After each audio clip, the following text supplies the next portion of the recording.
I'm Adora Wolfor, and welcome to Living a Creative Life, a celebration of Calgarians living their most authentic lives who inspire us with their creativity, passion, and badassery.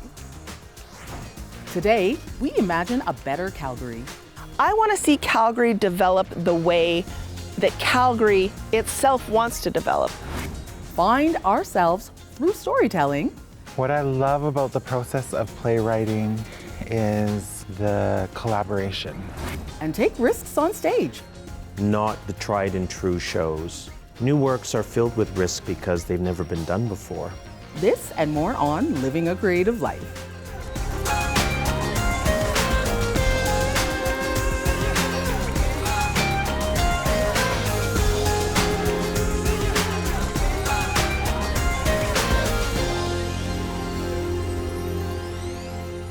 If you're an impassioned creative living here in Calgary, you probably have opinions on how to improve our city. But have you taken any action for change? Let me introduce you to someone who has. My name is Ashley Bristow. I'm an author, photographer, and mom.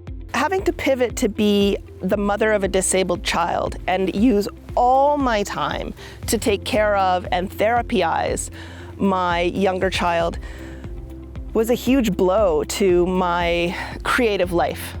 And part of what was happening to me was this intense isolation inside my son's disability. And I took that home and put it into an anonymous blog that became something called Alexander Will Walk. And I put every true feeling I had about what was happening, the loss, the intense despair, the ableism that I'd brought through my whole life to this point. And I put every true story into that blog, anonymously. Everything was anonymous, it was safe, it was anonymous. And then we did, about 2 years in, we did a fundraiser and somebody shared that blog as like the link for the fundraiser. And I was like,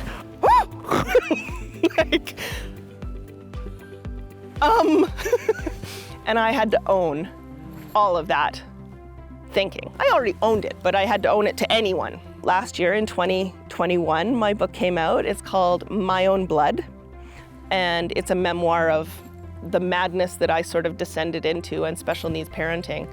And it is a raw, funny, brutal look at living with and saving and enduring a diagnosis inside a society that doesn't give one hoot. The power in telling the truth, it benefits everybody. And the truth is, community is the only way forward. Love is the answer. It really is the answer.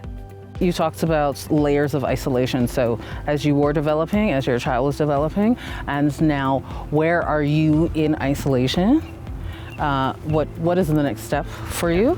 I want to see Calgary develop the way that Calgary itself wants to develop. Calgary has such incredible talent that isn't being nurtured because there aren't places for us to go and gather. What can creatives do to now maybe create some of these things? What do you think if it could be about policy? There's a lot of official creativity that occurs downtown. And although downtown needs a lot of development and needs a lot of like the rolling out of really good policy and ideas that are already on the landscape, there's so little that occurs in the suburbs. Calgary needs a place where artists feel safe, they feel supported, and that they're given the opportunity to collaborate with each other. What advice would you give to a creative who wants to make impact, wants to make change? Number one is get out of here. Get out and see the world. Right. If you can. If you can't, the internet is amazing. My other piece of advice is when you find other creatives, grab them and don't let go. We are few and far between.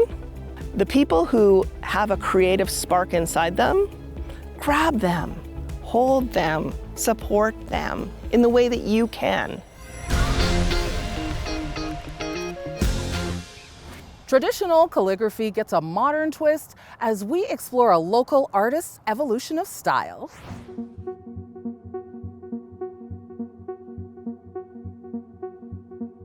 Calligraphy is not just writing, also creative piece of art form. Well, I born in 1946, it's quite a long time ago.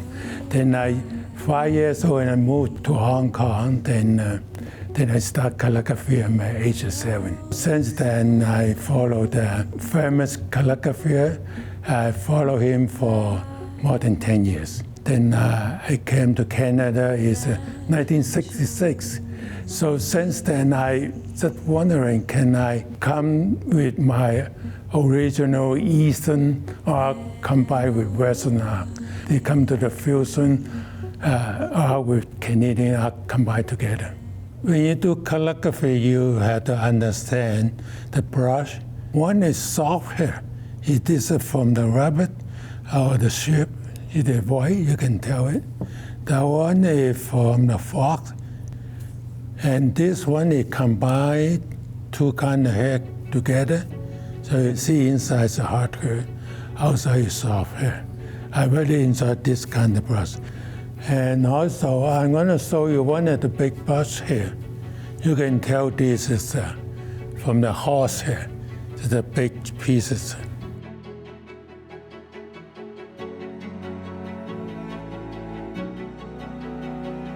This piece's calligraphy is called Dragon and Maple Leaf. So when I work on this character, it means dragon. And when I finish, I put the maple leaf here. This piece was exhibition in Hong Kong. My new calligraphy, you can see it, it will add more color like the painting. But calligraphy had the character, had a meaning. So if the work without a meaning, so it's not calligraphy. This is one of the big pieces, 7 feet long. I do the character, this character means music. So you can see the old character in that time, that's a person, like the musician. Next year, 2023, going to have my solo exhibition in the Central Library. So you can see my calligraphy, how they change to modern way. I'm 75 years old. I don't know how long I'm going to last.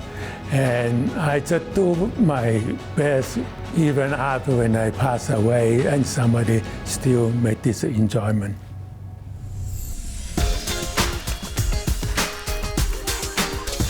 A side effect of living a truly creative life is having a positive influence on others. Sable Sweetgrass is my name that I use, and but my Blackfoot name is Nato Okadoks Aki. I started workshopping my play Awawaki with Theatre Calgary. We started workshopping with Page to Stage this year, but it was part of I guess like a playwriting competition last year.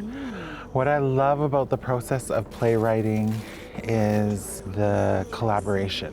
When I walk in with a draft of the play, I know that by the end of it, it's going to be different. It's going to be very different, and I really love this camaraderie of it. Writing a play, you don't just sit down and it happens. It's a process. It is. I've been working on it since 2012, and I wanted to write a play that took from my experience as a transgender Blackfoot mother. And that's what Awawaki means, is in Blackfoot is transgender woman. I also started finding out more about the role of traditional transgender people in Blackfoot society before colonization, and that it was just, we were just a part of society, but we had a role within society. These stories are not heard. I've had this love-hate relationship with Calgary.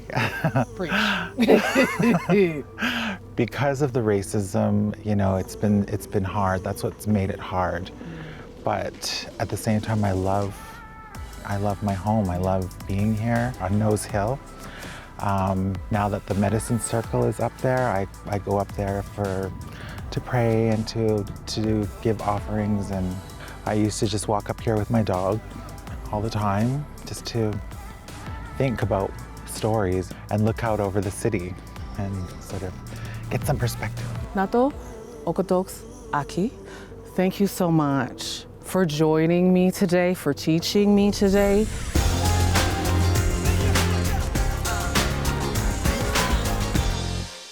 When you're the new artistic director in town, what are the risks, personally and professionally?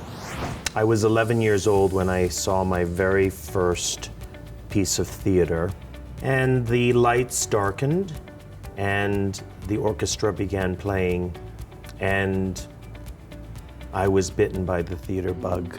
I went to school at York University and spent 4 years there doing a Bachelor of Arts degree in theater studies. And I moved to New York City in 1997 and spent 20 years there as a theater practitioner, and moved to Calgary in 2017. Tell me, what do you think about risk within creativity? New works are filled with risk because they've never been done before. Coming to Theatre Calgary a couple of years ago, I started to, was just kind of looking at the history and this pretty amazing history of work that has been done on this stage. And I realized that something was missing from the work. There was no LGBTQ2S+ representation in over 30 years. So we decided to do a brand new musical called The Louder We Get, just before COVID, which was about a true story of a young man in Ontario who went up against the Catholic school and basically said, I'm taking my boyfriend to prom. 30 years is a long time for something to not be represented. This June, we're going to be doing, for the first time ever, a kind of a tri-pro. We're taking 3 companies, Theatre Calgary, the Calgary Philharmonic, and Arts Commons Presents, and coming together to do a concert production of one of the greatest musicals ever written called Ragtime. This is the first time in the history of all of these companies existing that we're collaborating together. It's just an exciting season. Calgary gets to choose what the final show is going to be. And they chose, and they voted heartily for this musical called Escape to Margaritaville. Oh, okay. Jimmy Buffett music. Yeah. So that was risky. And so to be able to have a season that ends with Calgary's choice, the Calgary people spoke and engaged with our company and said, this is what I want. Just brings me a tremendous amount of pride and joy, and I just can't wait for those curtains to lift up at 8 o'clock and all those matinees. Risk is the fuel of art. And that's just a peek at the growing community of creatives that make this city worth championing. If you have a story, project, or example of living creatively, please share to submissions@calgaryartsdevelopment.com or post online with the hashtag YYCLCL. See you next time on Living a Creative Life.